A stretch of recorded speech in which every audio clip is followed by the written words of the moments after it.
লগইনটা ছিল তার মানে যে খুলেছিল সে কম্বিনেশনটা জানতো, সেটা কিন্তু সবথেকে বেশি সম্ভাবনা। Tata bye bye.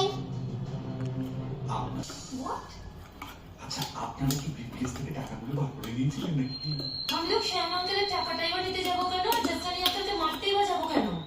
না, আপনি ভুল করছেন। গোবিন্দ জাসনানির মৃত্যু একদম স্বাভাবিক, আর সেটাই মোক্ষম বাস্তব। Sen! Mr. Sen, you are just crossing your limit! এখানে কোনো মার্ডার হয়নি মিস্টার সেন। হয়েছে, কিন্তু কেউ সেটা ধরতে পারেনি। একে বাবু, আমি শ্যাম মির্জানের মার্ডারের কথা বলছি।